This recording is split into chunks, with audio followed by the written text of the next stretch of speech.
Imagina que você cresceu vivendo diversas aventuras em mundos, galáxias, universos, que eram, assim, cheios de coisas gostosas para fazer, cheios de contemplação também, de aprendizado. E você não foi sozinha, sua família ia com você, seus amigos iam com você. Inclusive, cada mundo que você passava, sua mãe te ensinava uma coisa. Obrigada, mãe. Né? Quando está no palco, tem que agradecer sempre. Obrigada, mãe. E algumas pessoas não entendiam muito bem essa sua fixação com sair viajando por aí. As pessoas falavam, isso aí é meio infantil, isso aí é meio exótico. Vai que você passa por um mundo que tem muito tiroteio, você não vai querer sair por aí atirando em todo mundo? Sei lá, né? Mas você pensa assim, eu gosto, vou fazer. E resolveu fazer isso da sua vida. Boa. Só que você vai crescendo, você vai descobrindo que, assim como no mundo real, esses mundos têm problemas. Mesmo porque eles se conversam, não é tá tudo separadinho assim, né? E nesses problemas você percebe coisas que são muito sérias, que estão vazando e que precisam ser conversadas. Olá, eu sou a Flávia Gazi e eu sou doutora em joguinhos. É verdade?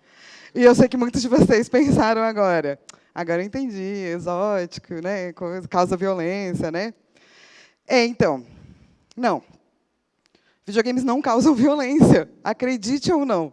Inclusive, teve um pesquisador, em 2015, que juntou 100 artigos que falavam de videogame e violência, e tinham métricas e pá, e descobriu que os que falavam assim, nossa, causa violência, tinha um monte de dado corrompido. Na verdade, a relação de causalidade é essa. Se você fuma, você tem 90% de chance de ter câncer de pulmão. Se você joga videogame, você tem mais ou menos 4% de chance de ficar uma pessoa agressiva. E 4% é um erro estatístico. Ou seja, não. O que foi descoberto, inclusive, foi que, na década de 90, quando estavam saindo os primeiros games muito violentos, que causaram pânico moral, essas pessoas são satanistas, meu Deus, o que vai acontecer? Teve uma diminuição da criminalidade entre os jovens dos Estados Unidos. Por quê? Porque, na verdade, o videogame, eles são ferramentas de aprendizado. Muitos times usam para a gente criar melhores engajamentos e tal. E daí você fala assim, então tá ótimo, né, Flávio? Está resolvendo a questão do videogame, posso ir embora para a minha casa. Não. A gente tem muitos problemas na indústria de videogame. Por exemplo, no Brasil, a maior parte da população jogadora são mulheres pretas e pardas, de classe CD, de 30 anos. Vocês sabiam disso? E a maior parte dos criadores são homens brancos, de classe AB, héteros, obviamente, né? Então, a gente tem um problema, né, de que as pessoas que fazem não são as pessoas que jogam. A gente tem diversos outros problemas. Um deles eu não sei se vocês sabem, mas tem uma parcela do videogame que está ligada diretamente com a indústria bélica estadunidense. Tem muita coisa para falar de videogame. Mas eu não quero falar hoje sobre coisas que estão dentro do jogo. Eu quero falar sobre o redor. Por quê? A gente tem esse estereótipo de que gamer joga sozinho. Quem joga aqui? Vocês jogam sozinhos? Não, né? Você joga com os amigos, joga online, joga com a família. Ninguém joga sozinho. E depois que você joga um jogo que talvez seja muito impactante, você vai fazer o quê? Conversar sobre isso, que nem você faz com série, com filme, com livro. E essas conversas é o que me interessa. Por quê? Elas vão se dar em espaços, seja no bar, ou seja o quê? Nas redes sociais, no Discord, no Telegram. E esses locais a gente vai dar o nome de espaços de sociabilidade. Porque você vai lá sociabilizar depois de jogar. Nesses espaços, gamers estão falando de tudo. Se você é nerd, você sabe que é sobre a vida, o universo e tudo mais. Mas existe uma questão muito importante que gamers carregam, que é esse estigma do pânico moral. Por quê? Esse pensamento que você teve de que talvez games são coisas de criança, ou não tem política, ou causam violência, eles acabam se tornando um grande esquema de radicalização de extrema-direita da nossa juventude. Aonde isso acontece? Nesses espaços de sociabilidade. E por quê? Porque se eu falo para vocês que eu sou gamer e vocês já imaginam o tipo de pessoa que eu sou, então, quando eu vou falar sobre isso, eu tenho que me defender. Né? Eu não posso só falar normalmente, tenho que me defender. Tanto que eu comecei trazendo o quê? Dados. Para todo mundo ter certeza de que eu estou falando sério. E isso gera, nesse espaço de sociabilidade, uma conversa sobre defesa de um hobby. Essa defesa de um hobby vai gerar alguns problemas. Lá em 2012, muita gente começou a falar de videogame. Não jogar, aparecer na mídia. Pessoas racializadas, mulheres. Muitos jogadores começaram a explicar o que eles sentiam com certos jogos. Muitos desenvolvedores indies, que são de jogos menores, não tipo Hollywood, sabe? Cinema, mas exatamente. Eles começaram a aparecer também. Essas pessoas sempre estiveram lá, mas elas estavam aparecendo na mídia. E isso causou um incômodo, porque a gente não via essas pessoas antes. Eu não sei se vocês sabem, mas toda a propaganda de videogame era feita para a família, Atari, Nintendo, etc. Ela virou para meninos brancos no PlayStation. Anos já, tá? De indústria de videogame aí. Então, em 2012, quando você tem essa democratização das redes, você pensa, pô, que legal, né? Boa, muitas pessoas falando, certo? Legal, legal, todo mundo gostou. Não. Esse grupo odiou. Esse grupo não gostou. Esse grupo ficou full pistola, que é, para mim, a melhor expressão paulistana, tá, gente? Desculpa, eu venho de São Paulo. Esse grupo ficou full pistola. E ele ficou full pistola a partir de duas grandes premissas. A primeira foi essa mulher, chamada Anita Sarkeesian. A Anita Sarkeesian falou, quero fazer um bando de vídeos sobre mulheres e tropos no videogame para explicar que tem jogos que têm machismo. E ela falou, vou fazer o crowdfunding, pediu $6.000. Ela ganhou 26 vezes mais do que isso. Daí eles ficaram o quê? Full pistola, exatamente. E surgiu esse meme. Esse meme que diz assim, e se não é sobre ela, então toda a cultura de gamers tem que morrer. E foi assim, obviamente, que foi resolvido o machismo no videogame, tá, gente? Não existe mais depois desse meme. E depois disso, essa desenvolvedora chamada Zoe Quinn, ela fez um jogo chamado Depression Quest, que era um jogo sobre a depressão dela. Era um jogo indie, simples, mas era muito legal. E esse jogo ganhou muita notoriedade e visibilidade. E daí a galera ficou o quê? Full pistola. O ex-namorado dela fez um compêndio, uma obra em 3 volumes na internet, de 9.000 palavras, falando se ela estava lá, saiu no site, só porque ela dormiu com alguém. Foi provado isso? Não. Mas esses foram os estopins para o que a gente chama de Gamergate. O Gamergate foi uma cultura de assédio que começou porque, assim, nós queremos ética no jornalismo. Nós somos contra a censura. Nós somos a favor da liberdade de expressão. Então, o que a gente vai fazer? A gente vai criar uma agência de notícias nossa, que é ética, porque a dos outros não é. A gente vai espalhar para um monte de fake news por aí. Nessa época não tinha esse nome, tá, gente? Esse nome foi inventado depois. A gente vai inventar uns trecos aí. E a gente também vai fazer uma pressão para que patrocinadores tirem, né, suas coisas de lá. E eles conseguiram, tá? Intel e Adobe tiraram patrocínio, por exemplo, de vários sites. Eles também conseguiram dar dinheiro para empresas de videogame que tinham mulheres que não tinham mimimi e faziam jogos que não tinham lacração.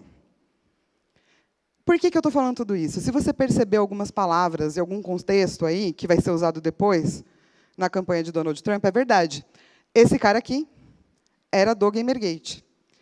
E esse cara é do Breitbart News, também, que é do Steve Bannon, que todo mundo conhece, né, gente?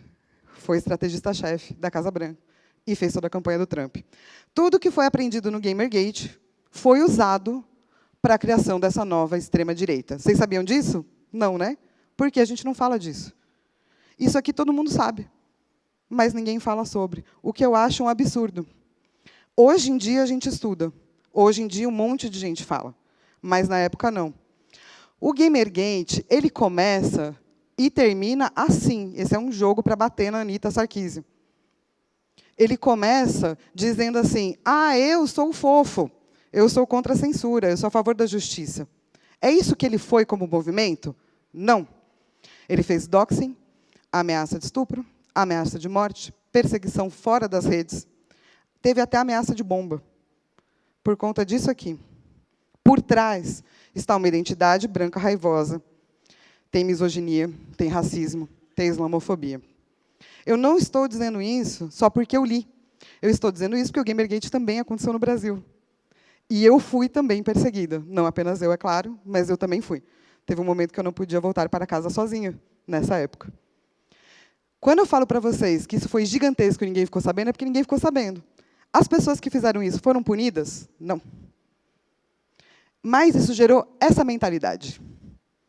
Eu sou antissistema, eu sou gamer, ninguém me entende. Algumas pessoas estão dizendo que eu não falo exatamente, né? O que eu estou falando talvez não seja 100% certo. Então, todas essas pessoas estão erradas. Eu não vou me calar frente a essa censura. E aí a gente cria uma coisa antissistema. Essas pessoas que se dizem antissistema, elas, na verdade, estão falando que o império de Star Wars é de esquerda, que você tem que tomar a pílula vermelha, sendo que as próprias, né, irmãs Wachowski, que criaram esse filme, falaram, não é sobre isso, galera. Tá no Twitter, elas falaram, por favor, parem de usar nosso filme para isso. Essas similaridades são tão fortes que essas coisas existem até hoje. E daí você me pergunta, difícil, mas acabou? Acabou, né? Acabou. Eu falo, não acabou, não acabou. O que está acontecendo nesse exato momento é, existe um grande esquema de radicalização de extrema-direita que começou a acontecer em canais tipo Telegram, em canais tipo Discord, porque eles não têm regularização. Você começa vendo um videozinho de videogame e você termina num canal assim. Tem diversas pesquisas sobre isso. No Brasil, tem um pesquisador que mostrou que você chega em conteúdo de extrema-direita, em 3 vídeos. A partir de, sei lá, pesquisar Minecraft. Tem outro pesquisador chamado Ivan Mussa, que ele fala que ele pesquisou YouTube e Roblox, que também é uma plataforma além de um jogo, que, assim, eles colocam uma noticiazinha, parece inofensivo, mais uma coisinha, mulher. E a hora que você vai ver, você está dentro de um canal de Discord com muita doutrinação.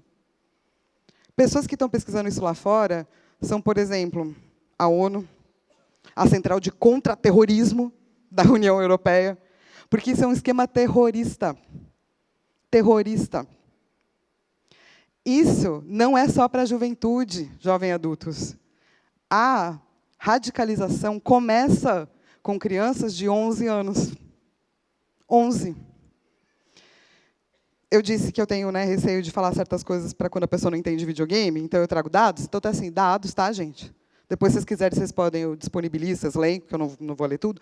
Dados, mais dados, muitos dados. Tem mais além desse também. Esse foi o que eu escolhi, mas é só para vocês saberem que é verdade.